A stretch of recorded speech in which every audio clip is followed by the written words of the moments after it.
Hi, my name is William. I'm the catering chef here at Augusta Health, and today we're going to be making a Southwest chili. There's a little prep involved. As you can see, we have a lot of ingredients. We're going to go through step by step. Hopefully you enjoy everything. First, we're going to be chopping up some onions and celery for this. I've already chopped some up here, but I figured I'd walk you through quickly. There are ribs of celery. This is one rib of celery. It comes off of a stalk. Generally what we'll do is we'll just chop that little end off right there. And because it's all in one piece, I like to come down here in the middle, but I do not cut all the way to the end so that the pieces are still together. I'll cut a second time and each one of those halves in half. And then as I cut down this way, I already have a diced cut. And this piece is still together, so I'm not having to chase it over the cutting board.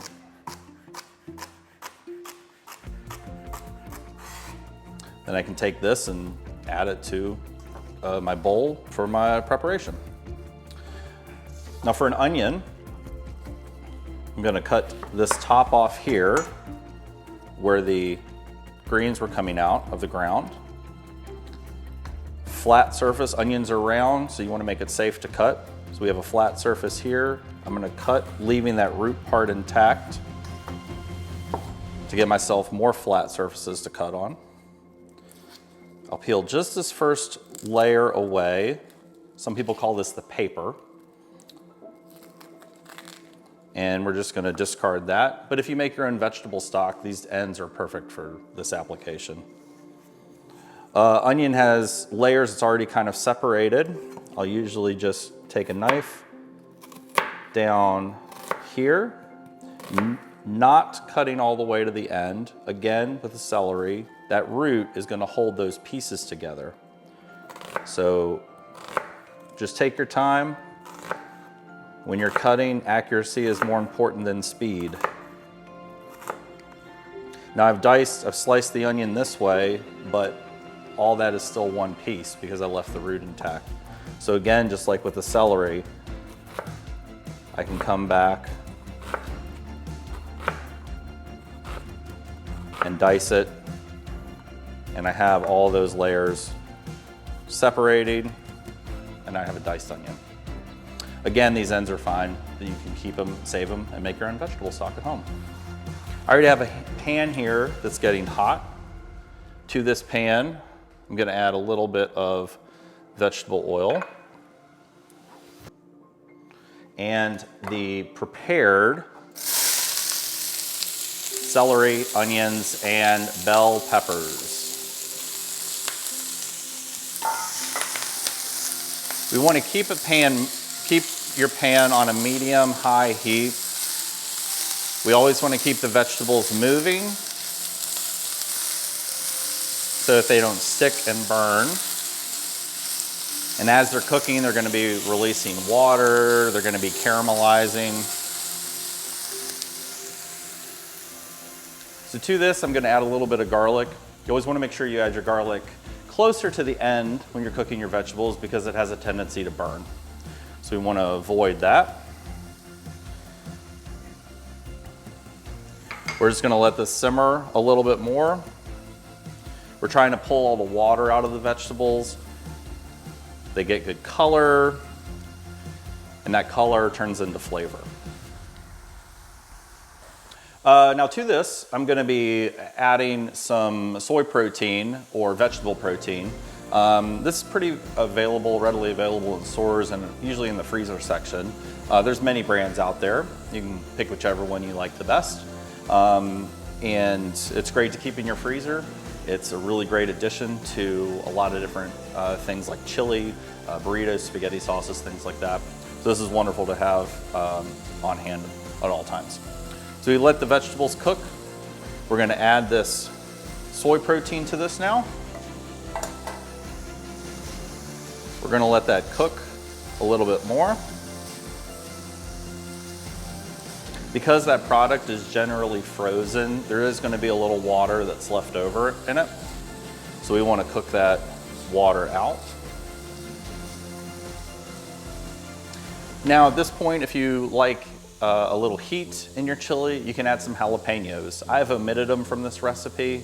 It's optional. I find that the Pritikin Southwest blend has enough heat and sweet flavor to it that it will give it that spiciness without overpowering any other flavor. So next, we're going to add some diced zucchini.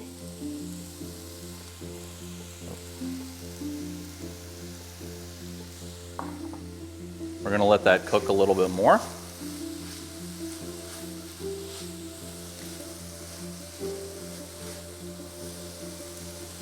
And then some diced tomatoes, canned diced tomatoes, with the juice. We won't strain it off.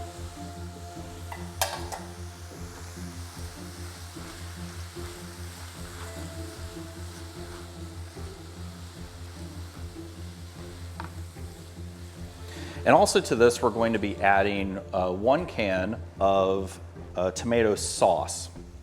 Now, depending on how much liquid is in your tomatoes, you may or may not find that this is necessary. So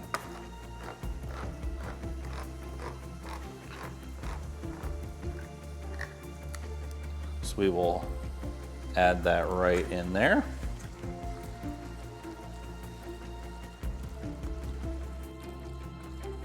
Now at this point, we're going to want to turn the heat up just a little bit, just so we make sure we can get this simmering nicely.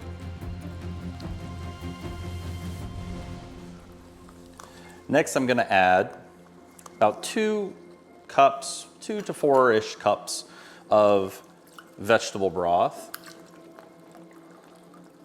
You can also add water if you don't have any vegetable broth on hand.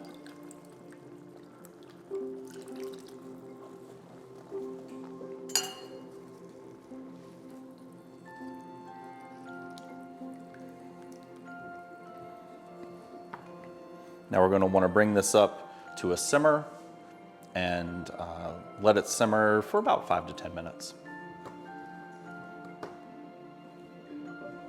Now that we've let this simmer, we're going to add to this our kidney beans. You could also use black beans if you wanted to. That's your preference. Canned beans are a wonderful way to add protein to a dish, along with the soy protein that's already in here. But you always want to make sure you add them at the end of your cooking. They are already cooked, so when they come in the can. So we don't want them to simmer too long and break down and get too mushy. At the same time that we add the beans, we can add a generous handful of our Southwest seasoning.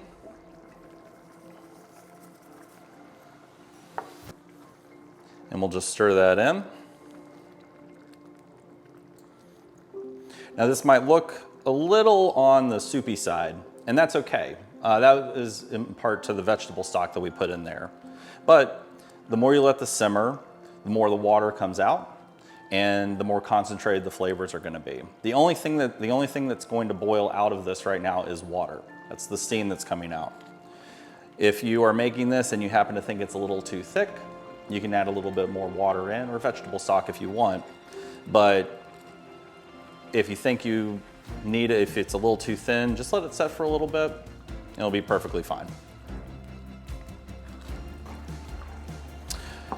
Now that we let this simmer again for about another 10 to 20 minutes, or until you have a desired thickness, we're going to be ready to plate.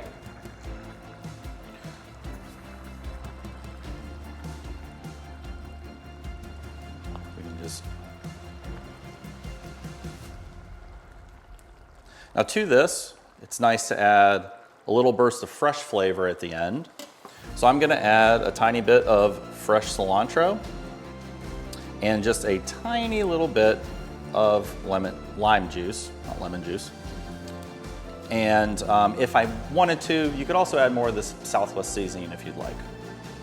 So right here we've got really hearty, protein-rich dish, tomatoes, celery, onions, peppers, wonderful smell.